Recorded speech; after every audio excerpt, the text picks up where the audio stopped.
back to Her Hollywood Highlights with Lexi McKinney and the one, the only, Joe Johnson. I'm not necessarily the one and only because we have like 4 Joe Johnsons in my family alone. So I'm one of many Joe Johnsons. Well, you're the superior Joe Johnson in this case, in my opinion. Well, I can't argue up that. to me. So it's been a couple weeks, right? A couple weeks because we had Thanksgiving. Yeah. And by the way, how was Turkey Day? It was great. It was spent good? time with family. I actually turned down Lions tickets. Someone had backed out Joe. at the last second. But I said to my family, I look forward to just spending the day with family. We watch the game on TV. We laugh. We have fun. And that's what I look forward to on Thanksgiving. If you go to the game, that's great. But there's traffic. There's crowds.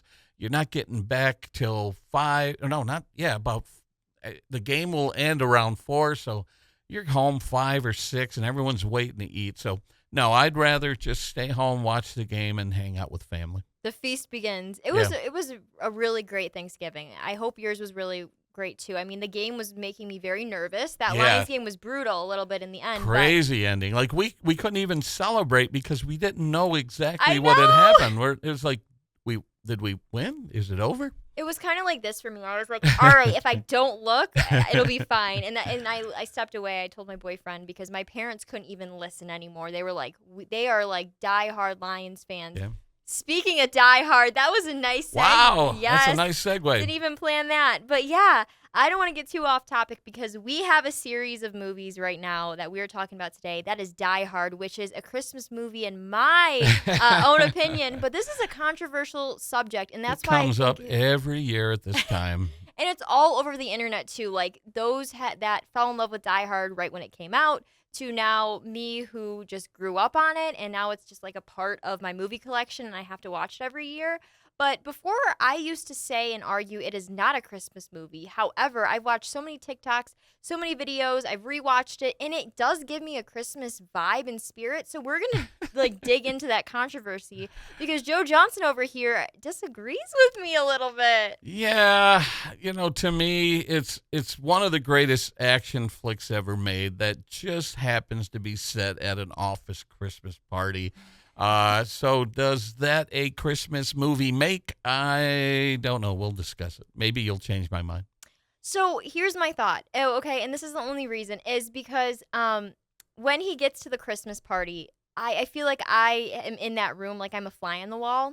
And it does get me like that holly jolly spirit because one of the first times I actually watched it it might not have been the first, but I want to say it was probably the second or third time I like rewatched it because for me, sometimes you have to rewatch a movie a few times to really like soak everything in. Sure. Especially when you hear like an iconic line, and this movie has a ton of iconic lines that a lot of people repeat, or you can get T-shirts that say them. But that Christmas party scene, and I was watching it during the holidays because the TV had it airing during the holidays. So I think it kind of associates like I had my Christmas tree up, Die Hard's playing. I've got the music. I think about the scene where they're opening the elevator and they see the terrorist, the victim, with the victim of Bruce Willis's character, John McClane, in the chair, and he's got this shirt on, and it says, "Now I have a machine gun." Yes. Ho ho ho. And that's like, whoa, this is what's gonna happen next, and that's what really gets you super excited about this film. Is all the anticipation, and it's the cop, and he's got kind of a lot going on at home. There's not necessarily this beautiful relationship between his wife and him. He's got kids. It's complicated. You want him to be the hero at the end. Yeah. You definitely cheering spoiler for alert, him. Yeah. He is the hero at the end, and he saves the day. But for a minute there, you kind of are worried. And then he kind of builds this self-esteem because he's not like this notorious cop. He's just a cop. Yeah. And he's traveling and visiting his wife's work. And it always made me sad when he finds out that his wife isn't using their, her new name. Oh, yeah. Because they're married. That always made me sad because I'm like, oh, that is really sad. And when you get older, you're like, that's really sad because, he's trying. He definitely tries. But hopefully he...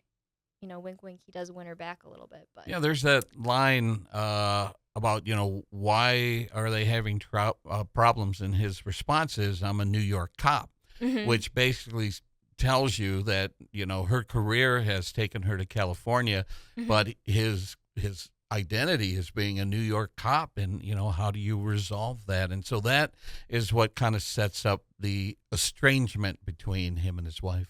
Yeah. Yeah, it does. And I mean, throughout it, obviously, we get to learn who John McClane is, what he's about.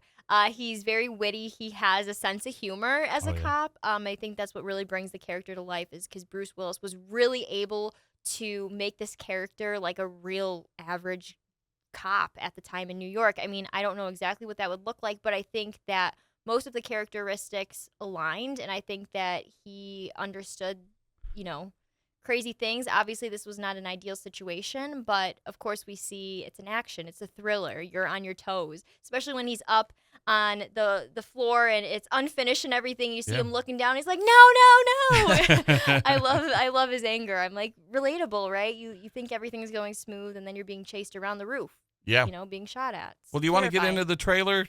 Let's play a segment from the trailer. You ready? Let's do it. You can walk out of here or be carried out, but have no illusions. We are in charge. Think, damn it, think. We've got a fire alarm. I thought I told all of you I want radio silence. Sorry, I didn't get that message. Mayday, terrorists have seized the Nakatomi Plaza. This channel is reserved for emergency calls only. Do I sound like I'm ordering a pizza? Possible crank call. Check the area, confirm. No signs of disturbance, dispatch. Welcome to the party, pal. Do you really think you have a chance against us, Mr. Cowboy? Yippee-ki-yay. You hang in there.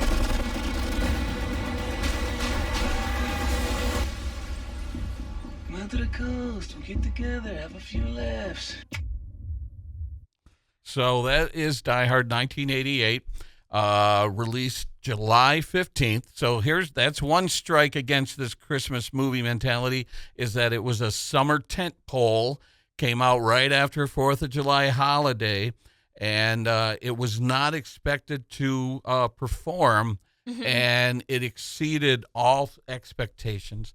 And they actually downplayed Bruce Willis's role in this, because prior to Die Hard, he had been doing the TV show Moonlighting, which was sort of a light comedy that, him and his co-star had amazing, chemistry on Moonlighting.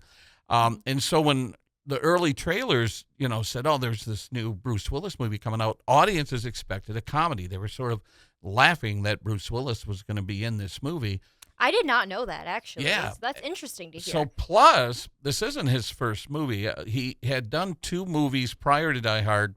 One was called, let's see here, Blind Date, which was not a box office hit. And then he did a movie called Sunset, where he played a real-life movie cowboy named Tom Mix. Both of those were box office duds. So everybody was nervous about this movie. They questioned whether or not he was going to be able to carry this film. They started filming the movie in November of 1987. And when it came out, the budget was somewhere between $25 and $35 million. It grossed $140 million. So by all standards, it was a monster Hollywood hit, directed by John McTiernan. And I don't know if a lot of people realize this. It was based on a book. There was a book that had come out called Nothing Lasts Forever. It was in 1979 by Roderick Thorpe. And it was kind of the same same premise. There was a cop. He went by a different name. He was in the book, he's at his daughter's company Christmas party when the heist goes down, and he has to try to protect his daughter. And the book has a little bit of a different ending than the movie did. John McTiernan wanted the movie to be lighter than the book. He didn't want it to be as dark as the book was. Yeah. So it's a little lighter, Bruce Willis brought his lightness to it. A lot of the dialogue was improvised because the script was being tweaked all the way throughout production. So sometimes they would just say, improvise. Let's see what you got. So I feel like, and I did read that online too, and I love it because I feel like that's why the characters had the perfect dynamic between them. Is sometimes it's better when it is unscripted and you're just talking. I think there's another movie, it's The Grinch, actually, where Jim Carrey, it's actually with his movement, his action. Yeah. He is supposed to pull out the tablecloth, and well, he pulled it out, and it actually made it into the real movie, but all the dishes and everything stayed on the table. Yeah. But it was so good, and there's so many movies like that where I think it's so great that they captured like one of the most iconic parts of the movie. Yeah. And it wasn't even like scripted, really. It was just playful. There's a similar story in The Empire Strikes Back where Han is about to be encased in carbonite. Leia says, I love you. He's supposed to say, I love you back. And they're like, no, that's not what Han Solo would say. Yeah. They tried some different things. And then they said, Harrison, just do what comes to mind. So they shoot the scene. She says, I love you. And he goes, I know. And it's like became a classic movie because they were just running out of options. And they said, just do what you think he might say. Just do what you think your character would actually do. And so one particular scene in Die Hard that I read was improvised is when John McClane and Hans Gruber come face to face for the first time. Mm-hmm. And they said, well, let's not script this scene. We want it to look awkward and uncomfortable when you accidentally come face to face for the first time. So there are moments like that are improvised. And, Bruce Willis having, been on Moonlighting, he showed that he had comedic chops. And so he brought a lot of that to the role. Of course, Bruce Willis as John McClane, Alan Rickman as Hans Gruber, who went on to play Severus Snape in the Harry Potter movies. I was just going to say that because I did not know, actually. When I first watched Die Hard, I know the Harry Potter movies. Like, I watched them growing up, and they actually scared me. Which one was it? I want to say it was the second Harry Potter movie I was afraid of for a long time. Chamber of Secrets at the end, where he fought off that big monstrous dragon that comes out of the dungeon. Yeah. I was afraid of that movie as a kid. And it was my dad, actually. So shout out to my dad, because I know he's probably going to listen to this when he hears this about Die Hard 2, of course. But he told me that Alan Rickman was also in Die Hard. Yeah. And I did not put it together. And how I didn't put, because he has such a distinct voice is part of it. But he also plays the villain so well in every single movie he's in. We know it's interesting. I don't know if you know this. Die Hard was Alan Rickman's first movie role. I did know this. I think my dad also told me. And he did not want to do it. When Hollywood came calling, because he had done stage plays, theater, stuff like that. Mm-hmm. When Hollywood came calling, he was like, well, what do you got for me? And they said, we want you to play a villain in this action flick. And he's like, I don't want to do that. I'm a theater-trained actor. I'm a thespian. I'm better than that. Yeah. And it gave him this huge movie career. Bonnie Bedelia plays Holly's wife. Reginald Van Johnson, who had been on television in various roles. He's Al, the Sergeant Al, the cop who is in constant communication with John McClane over the radio.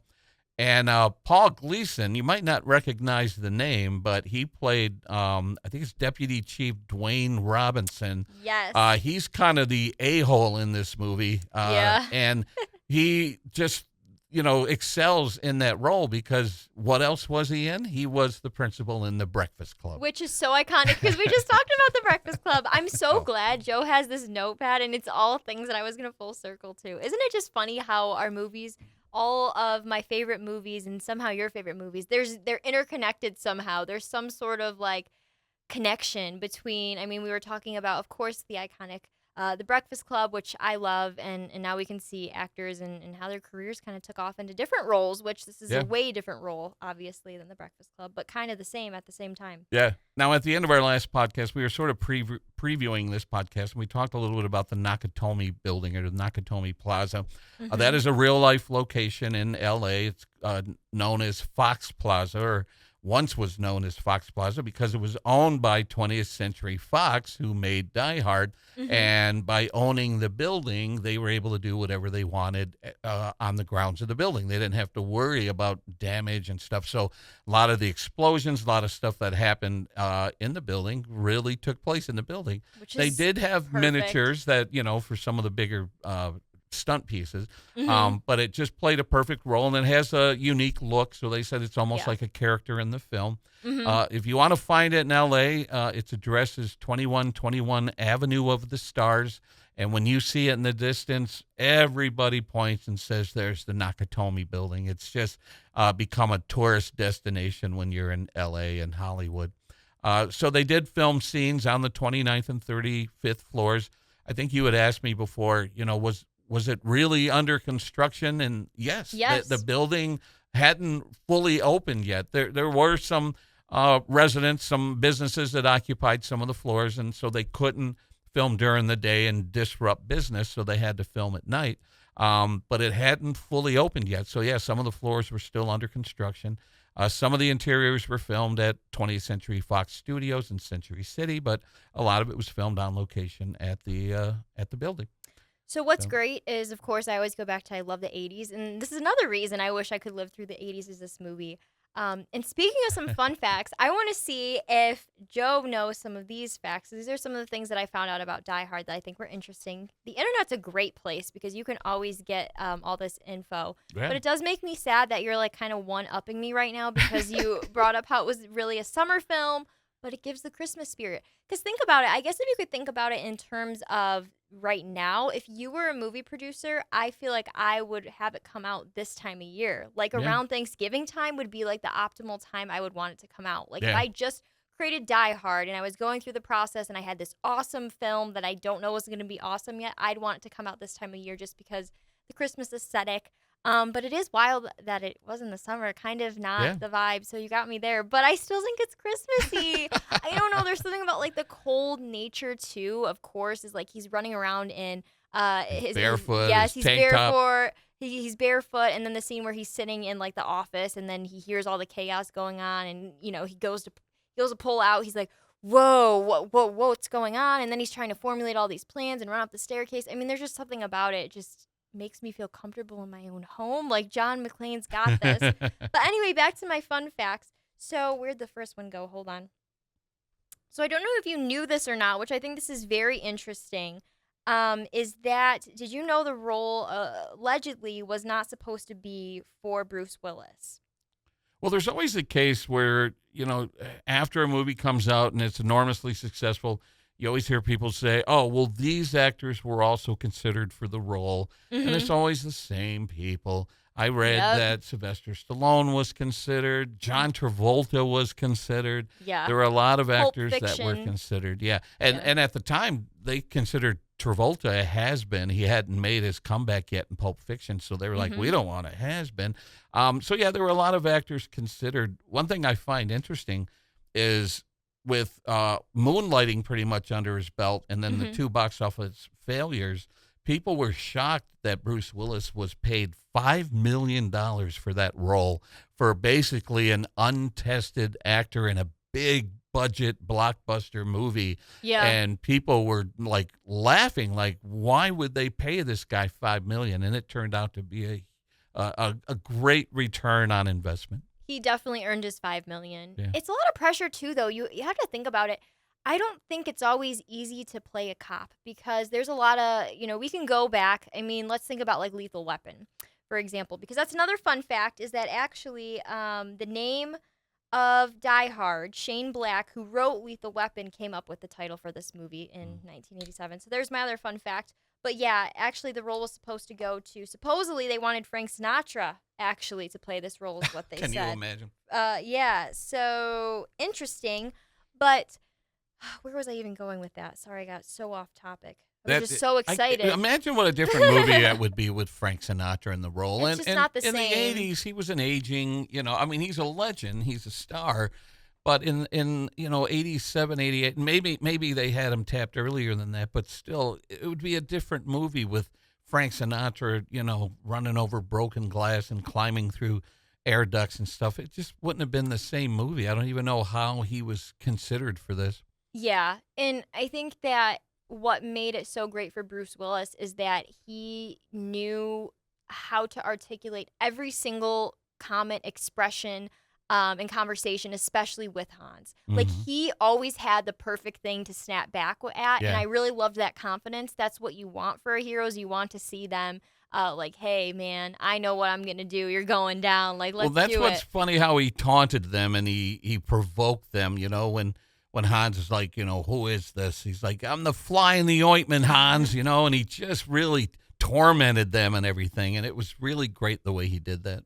And it's always the reference to being a cowboy, as he's a New York City cop. I always Yeah. thought that was ironic. But two, another reason, and I don't know, this might be stretching it a little bit, but another reason it kind of reminds me is because of one of my lines, or one of the lines that John McClane says in the film, that brings me back to just like the holiday time of year, like more or less Thanksgiving, but kind of Christmassy vibes. He's in the air duct, right? He's crawling. He's got his little lighter because he's, checking everything out. Zippo. He's like, now I know what a TV dinner feels like. And I don't know. It's just something that my family's always said when we're watching it during the holidays, because my dad has always turned it on during the holidays. Yeah. Like, we're either watching that movie. Lethal Weapon also has a Christmas tone. That's another one where I could argue, because the first one, I feel like it is a Christmas movie too. But it just gives me Christmas vibes. Anytime you put Christmas into the plot, I don't care if it's action, comedy, anything. I'm like, it's a Christmas movie now. Merry Christmas.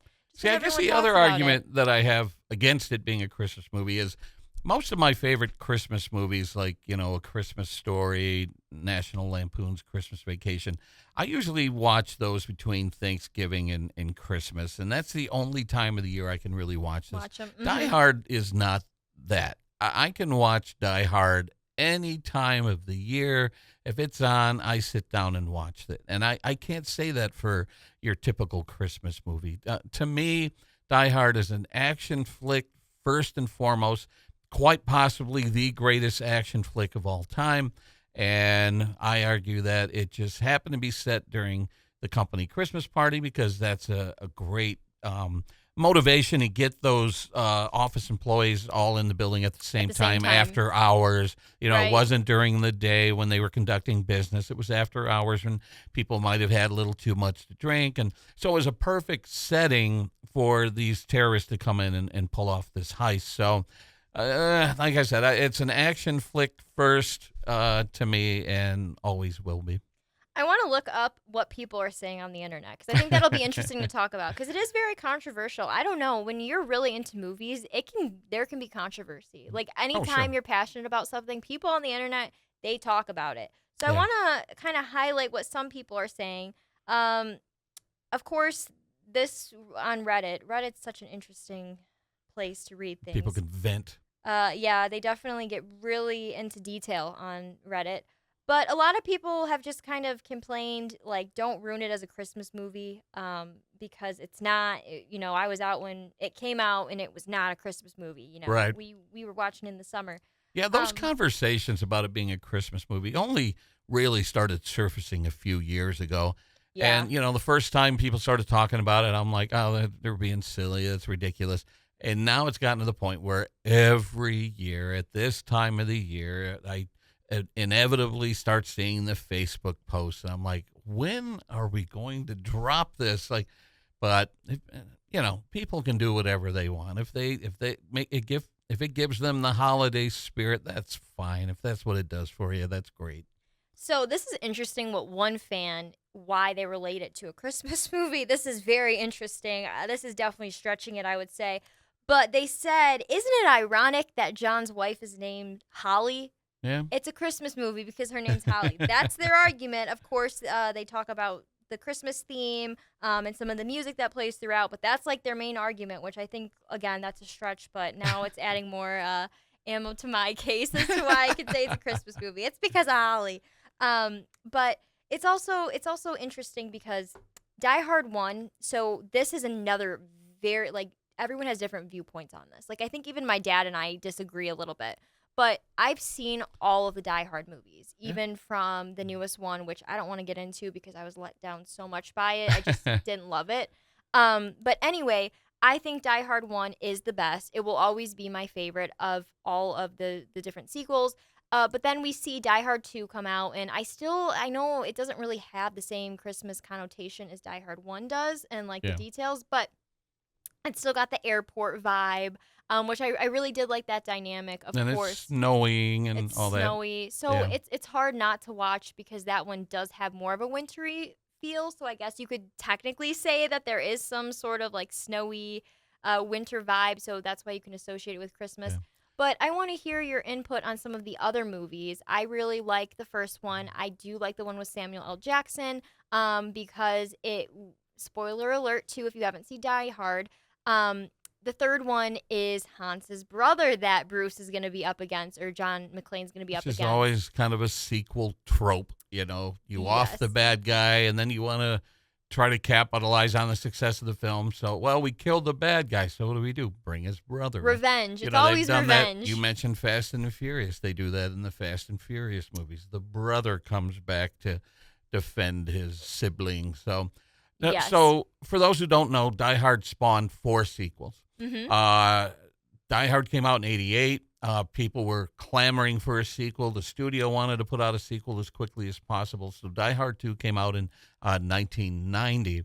I saw it in a theater, and I enjoyed it. I don't dislike it, but I do remember it was a little darker in tone because there's that one scene that was like a gut punch, and that's when John McClane finds out that they're trying to crash that plane full of passengers, and they had altered the electronics on the plane, so they didn't realize that they were as close to the ground as they were. And John McClane runs out there. He's like waving, I don't know, like a torch or something, trying to signal the plane that, you know, you're too low, you're too low.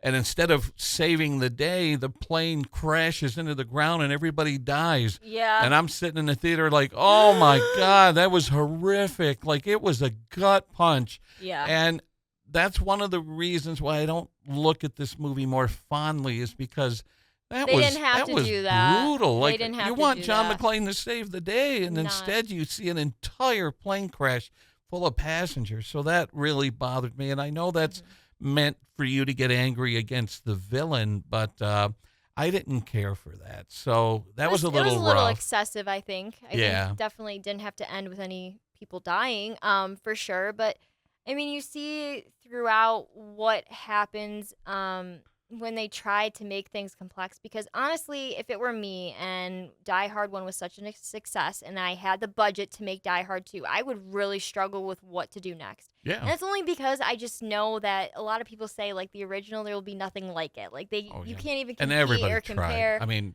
you know, throughout the 80s and 90s, there was Die Hard on a plane. There was Die Hard on a train. There was Die Hard on a bus. You know, everyone tried to capture that magic. They just to didn't do it the various same, degrees. though. They didn't do it the same. That's Yeah. where I have a problem is, you know, you'll watch a lot of films, and there was one film, I don't even know, I watched it on Netflix, I think, but they mentioned Die Hard in it because they were kind of just like making a comment about, well, it can't be an action movie because this didn't happen like it happened in Die Hard. And I thought that's funny because anytime they can put something like that into a new movie, I do give them kudos because at least they're referencing true classics, in my opinion. Now, I didn't watch on a regular basis. What was the Andy Samberg police TV series that he did? hold on, I gotta- What is it? Like Precinct something 99 or something like that. Were you not a fan of the show? No. I didn't watch it regularly, but as I was doing Brooklyn Nine-Nine. Brooklyn Nine-Nine, That yeah. one, yep. And apparently that series is full of Die Hard references. Whoever wrote for the show shoehorned in a bunch of Die Hard references. And apparently, and I need to look up this episode, but apparently there's an episode where they visit Nakatomi Plaza Really? on the series. Yeah. So I'll have I'd to look watch that that up. one just for that. I think I've seen Brooklyn Nine-Nine before, but I didn't really get into it. Yeah. It's so hard because, you know, you've got comfort movies, and I just live and breathe by my comfort movies. I always watch the same movies over and over again because they don't get old. That's Die Hard for me. Yeah. But And, you know, and since you mentioned it, you know, I always find it funny when someone on Facebook, you know, I know they're just trying to get eyes and views, but they're like, name a movie that you've seen more than once. And I'm like, what a stupid question. Because my favorite movies, maybe my top 100 favorite movies, I told you about my list. Before you go today, I want to Yes. share my list with you. Yes, I got to see it. But every movie on my top 100 list, I've seen multiple times. And the closer you get to the top of my list, now we're talking 20, 30, 40 times I've seen certain movies. And Yeah, Die that's Hard is fair. a movie that I've probably seen conservatively a dozen times, probably more than that. Yeah, I mean, I don't even know how many times I could count. I've definitely watched the original Die Hard the most. I'd say I've probably seen Die Hard 2 10 times less than that. Yeah. Because they, for some reason, the TV always has Die Hard 2 on. And of course, you kind of find out the reporter and Holly don't get along, and they're on the same plane together. I just love that right. dynamic. Yeah. He's like afraid of her, and I'm like, she's so cool. I want to be her. Now, I've seen all of the Die Hard movies at the theater. Like, each every one, single one. Yeah. I mean, every time they said, oh, there's a new Die Hard coming out, I love Bruce Willis. Yeah. And so I'm like, okay, I'm there. And I see it. And then with each movie that came out, they were less and less impressive. I mean, they had their fun moments. You know, one pet peeve of mine is that the titles get progressively sillier. And worse. Yeah. So after Die Hard 2, you got Die Hard with a Vengeance. That's the Samuel Jackson one. After that, Live Free or Die Hard, which I think is a silly title. That was 2007. And then the most recent one was A Good Day to Die Hard on 2013. And they're just, those are silly. I mean, it's almost along the lines of the Fast and Furious movies where you get Too Fast, Too Furious and Fast Five and you know, that sort of Fate of the Furious. Like some of those titles, it's hard to take seriously. And so as the quality of the series of Die Hard movies, you know, went down over the years, the titles got progressively sillier. So, you know, with each of the sequels, I don't really find myself sitting down and watching those over and over and over again. But Die Hard is just one of those movies, you know, you always ask me, what would you do differently? There's nothing I would do differently on that movie. To me, it's an absolutely perfect movie, and I'll watch it over and over and over again. So we had this debate about Die Hard and how I think it is a Christmas movie just for so many different reasons. Of course, I guess in the case of the main argument, which I think is more of like the dominant, what most people agree with, is that it is just action and crime taking place during a Christmas setting, during a Christmas party. So it's not really a Christmas movie. But for some people, this is their whole personality during the holidays. I mean, you can go out during the holidays and you can find shirts that still reference Die Hard during the holidays. Sure. So I guess we kind of have made it more than what it is now, but I wouldn't change anything about it because, like, I can't wait for the day. Like, my boyfriend never saw the movie Die Hard, and I remember, I think it was like the first year we were dating. It was around this time. I think it was around Thanksgiving. It might have been like the night before Thanksgiving. I was like, okay, you know, what do you want to watch tonight? And he was like, I don't know. And, you know, sometimes when you scroll through, it was like during COVID time. So you're just getting so sick of watching certain things on different streaming platforms. So I was like, okay, well, I'm going to pull out the DVD.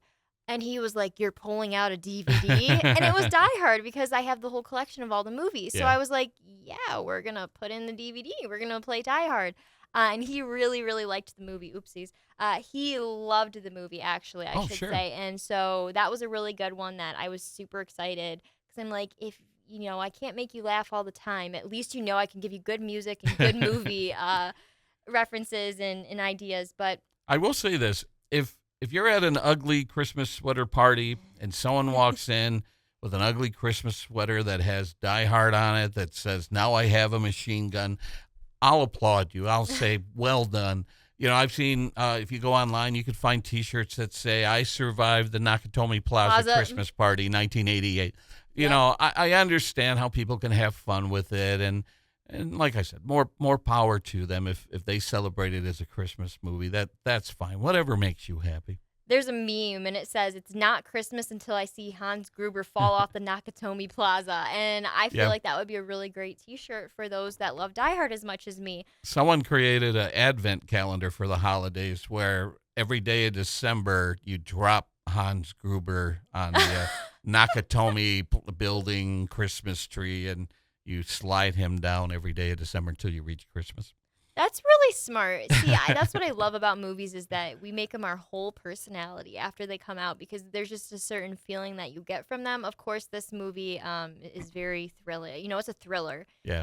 There's scenes where he's really fighting characters. There's scenes where there's intense gunfights on the roof. There's scenes where he has to slide down from things or climb into really tight places, and all he's got is what's around him. And I always like that dynamic in movies, too, is when they have to, like, use the resources they have. I think he used the Nakatomi Plaza chef's kiss perfectly. Like, he kind of had logic.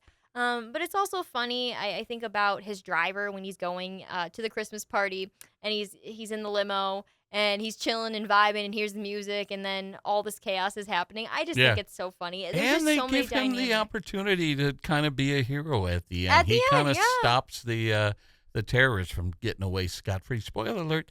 So yeah, it's cool that they give him an opportunity to kind of help out a little bit. Play an important role in the Yeah. conclusion and everybody's happy and hugging and he's the hero and then you go to Die Hard 2 and it starts out where he's just very much like he knows something's up and then he gets in this altercation going through like the baggage, the security, everything, and gets in this rage and it's just there's something about it. I just love that, but it does remind me too because I also love Mel Gibson in Lethal Weapon. Oh, those are But great series of movies. it makes it hard. This is kind of what I want to end on this note is it does make it really challenging nowadays because we had some really great cop characters. And Yeah. Die Hard is obviously like the model that I think a lot of producers and directors want their characters to have is You want the hero to have flaws. You want them to be Mhm. vulnerable. And I Yep. really think John McClane was kind of the first flawed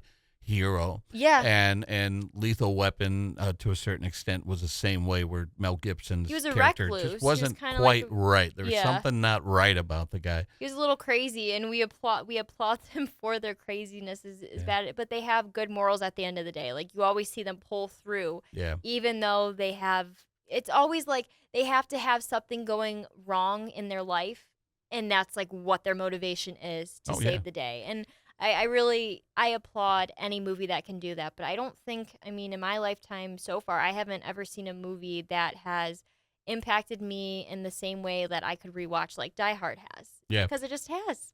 Now, one little tidbit, I don't know, you've probably heard this, but I love the tidbit about when Alan Rickman is kind of hanging from the window and they're filming the scene and he's supposed to fall to his death. And they tell Alan Rickman, okay, they had a harness and stuff on him and they said, all right, on the count of 3, we're going to, release the locking mechanism and you're going to start your fall. And he said, okay, I'm ready. And he's hanging there.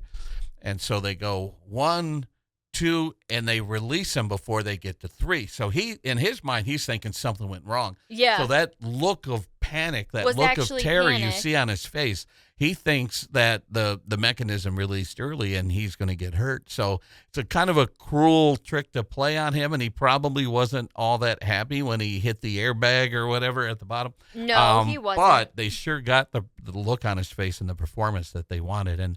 And I think a combination of Bruce Willis's sense of humor makes this movie and the villain. A lot of these movies are made classics by the performance of the villain. And, I love the moment in the movie when, he thinks that John McClane thinks that these terrorists have a bigger agenda, a grand scheme, and they kind of play it off about, doing a hostage swap and all this stuff. And then McClane finds out it's just a simple robbery, that they're Yeah. just after money. And I love that moment that these guys aren't, this grand organized thing. They just want some cash. And Yeah. I love that twist in the movie. But the combination of the villain and the hero with his sense of humor and doing the best that he can in the situation that he's in, that he didn't choose to get in. That's what makes this movie such a classic. It does. It is the best Christmas movie. Joe's ready. He's like, oh, here we go. There's one last thing that I want to talk about because we've just been having such an engaging conversation. We really talked about the controversy this week, I would say, because I wish I had more friends that I could talk to about movies like this, but I just don't have friends that like these kind of movies the same way that I grew up on and watching them. So it's okay, but one day they'll appreciate what these movies are. But anyway, you kind of talked about how some scenes were kind of like ad-libbed a little bit. But I was reading that online, and that's just crazy because it's just like two casual guys having a conversation, and you kind of you don't see it, but you know that the wheels are turning. But it's so perfect. Like I would have thought that was totally in the script. And you know what gave birth to that particular scene, because I don't think they had that written early on, and they were like, how do we have Hans and John McClane come face to face? Meet. What made them go forward with it is they asked Alan Rickman, can you do like a convincing American accent? Mm-hmm. And so he did his like American accent, and they said, "Oh my God, that's perfect." Yeah. And so they came up with the gimmick that allowed him to pretend he was one of the office party attendees by doing an American accent. Yeah. If he ran into John McClane and spoke with a German accent, it would give It wouldn't him away. give him away. Yep. So what sells that scene is his American accent that he pulls off. Now, John McClane obviously spotted something. I think there might have been a German watch that he was wearing.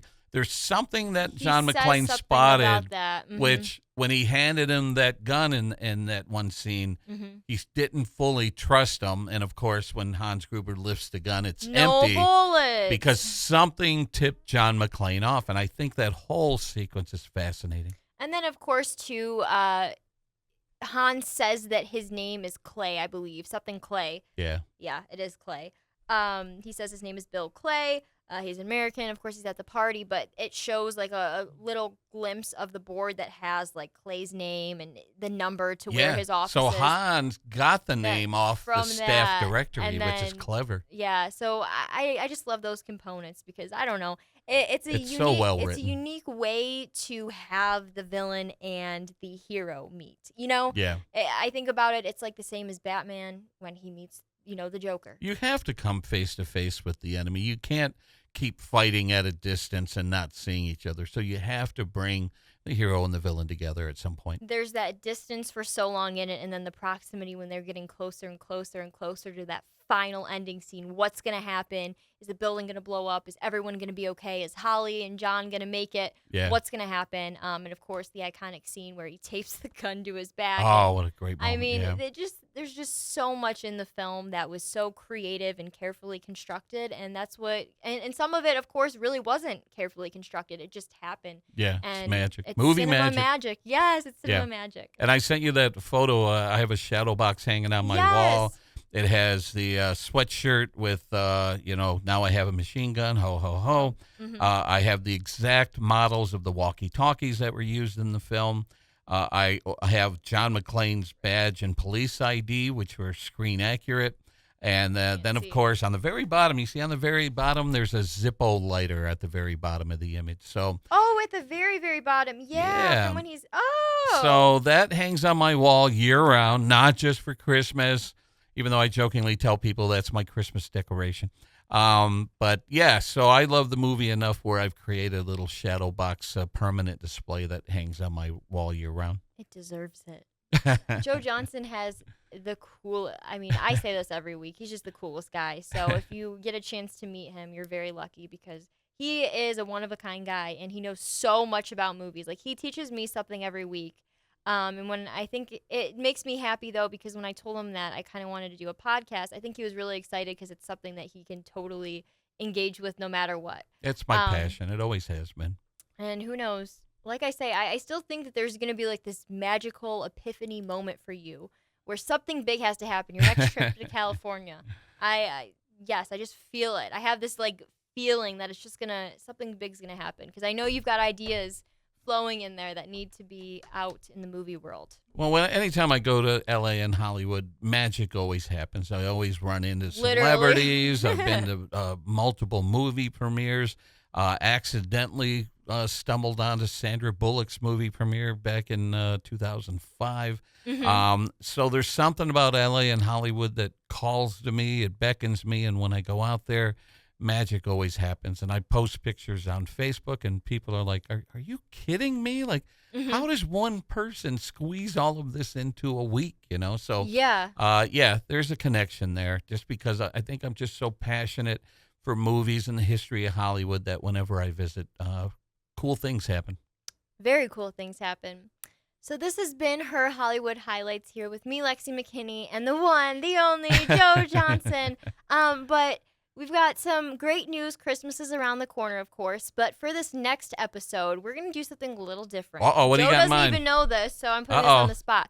So I know you want to show me your list of your top 100 movies, and that's a lot of movies to go through. But I'm going to construct my list, and we're Okay. going to talk about it. And that's going to be our next podcast. So, if you need a refresh on any of your movies, we're kind of just going to go talk and have a normal conversation I about our can't list. wait to see your list. Can't wait. I know in the top of my mind it's just gonna be about making an order. I'm gonna have to like print it out all nice and pretty and maybe have like a picture of each movie by it or like my favorite scene from each. I But will tell you this. When I decided, I think I mentioned last time that I was inspired by the American Film Institute. Back in 1997, they released their 100 Greatest American Movies. Mhm. So that inspired me to do my 100 Greatest Movie list.